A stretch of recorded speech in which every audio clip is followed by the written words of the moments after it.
massive data breach leaked over 200,000 credit card numbers, exposed millions of identities, and waited 2 full months to publicly disclose that information?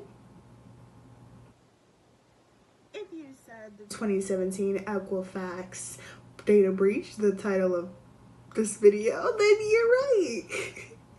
Hi everyone, it's your girl Divya. Welcome back to my channel, and welcome if you're new. In today's video, we're going to be talking about the Equifax 2017 data breach and how it ties into cybercrime. So imagine that your social security number, credit card numbers, and essentially your entire identity was leaked months ago, but no one bothered to tell you that until today. Yeah, that's a pretty sucky feeling. And it might sound like a really cool movie plot, but in reality, that was what happened to the people in 2017. Over millions of them, 100 million of them.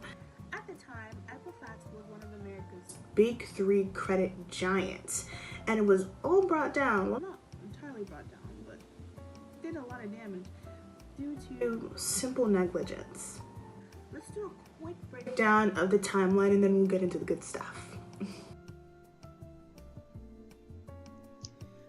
March 2017, Apache Struts, a popular framework used by Equifax, had a severe vulnerability called CVE 2017-5638. A patch was released immediately, but Equifax didn't apply it yet. May to July 2017, hackers exploited that unpatched server, gaining access to 143 million Americans' personal data. And this included social security numbers, birth dates, addresses, driver's license, and even 209,000 credit card numbers. July 29th, 2017, the breach was detected 76 days after attackers were already inside.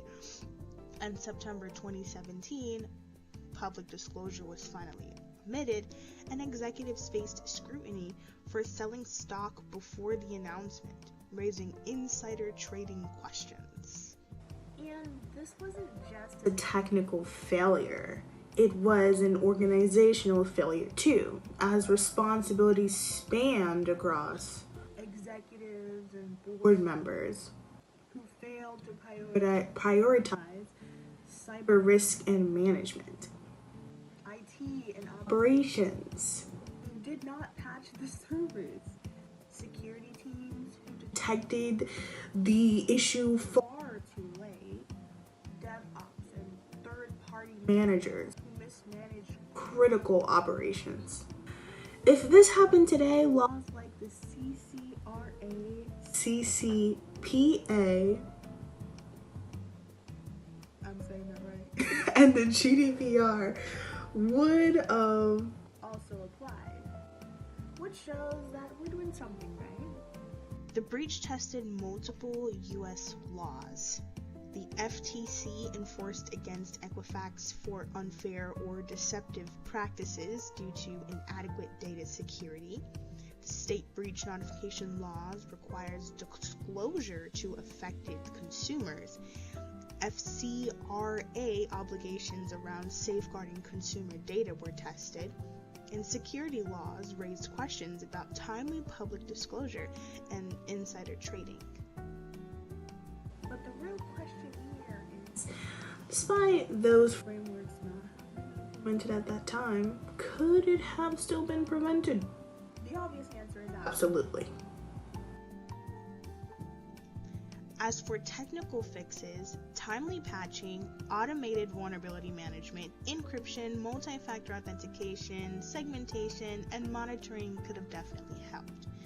And then for legal governance fixes, board-level accountability, clear incident response plans, regulatory compliance programs, and contractual vendor obligations. So what do cyber attorneys have to do with all of this?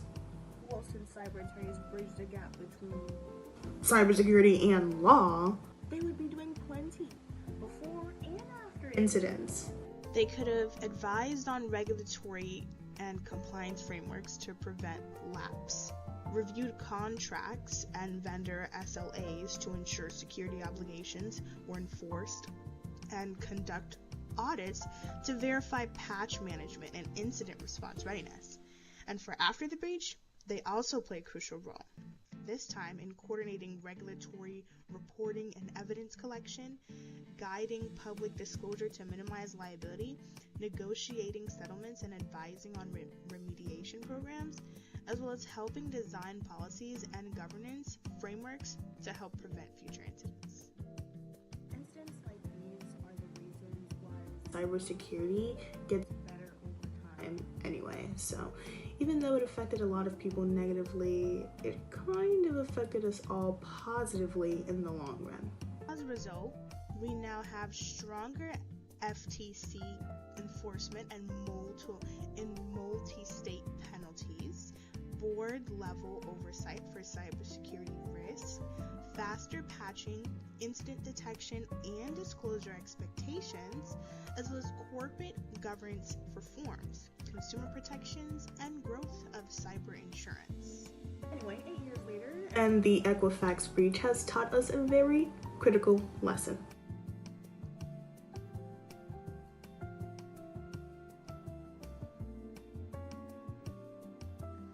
If you found that interesting, don't forget to watch this video right here, as you might find it interesting too. Thanks for watching.